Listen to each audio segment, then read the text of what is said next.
Last week, Manuel walked us through how his company exited sooner than expected. It wasn't something that he could have prevented. His bikes got stuck in a supply chain backlog, and the money ran out before the problem was resolved. This week, we go deeper into how that experience changed the way he makes decisions today. Manuel came out of it with a clearer sense of how much success and failure can be completely outside of your control.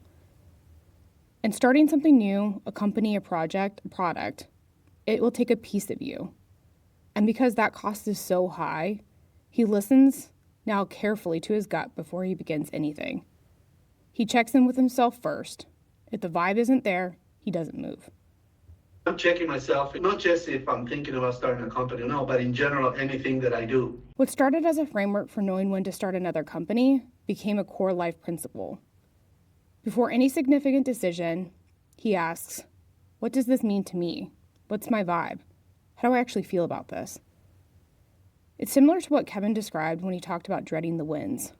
Your feelings are early signals, and the worth slowing down to understand, especially when the question of whether you're doing something because you want to do it or doing something because something else is pushing you to do it.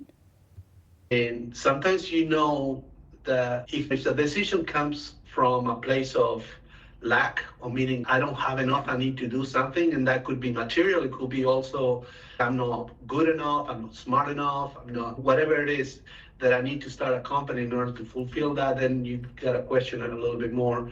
Not feeling like enough shows up in different ways. From when the pressure builds to when the social comparisons come out. It makes you feel behind. Starting a company starts to feel like you need to prove that you belong and that you're someone. And that belief puts you in a fragile position before you even have started. If you come from a position of fear, a position of missing out, just all those are negative feelings, negative vibes that are carrying on. And if you decide to start a company based on those things, it's not the strongest point. FOMO, scarcity, the feeling like you're already behind. They are all versions of the same thing, and they put you in a deficit before you've even begun.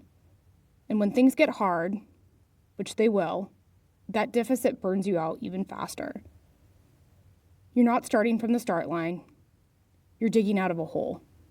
I'm starting a company because I just feel that I can add value to the world, or that this is my calling. But if it comes from a different, more of a, positive vibe, feeling inside, I think you got a much better chance to make it through the hard times, as opposed to that if you are coming from a lack or negative vibe. Simple in theory, much harder in practice. Because most of us don't sit long enough to actually feel what we're feeling, including the uncomfortable stuff. I didn't do this with Bunny.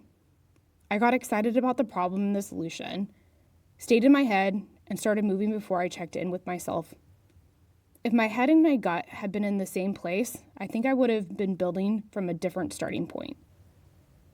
The vibe check is just a pause before momentum takes over. An honest question, is this coming from something real? And is this pulling me in the good direction? Decision making is just checking my vibe. That's what I'm going for. And that applies to everything. Manuel runs this now on everything. It took a company exit for him to finally check in with himself. That lesson will stay with him. Next week, chapter 3.3, Two Kinds of Founders.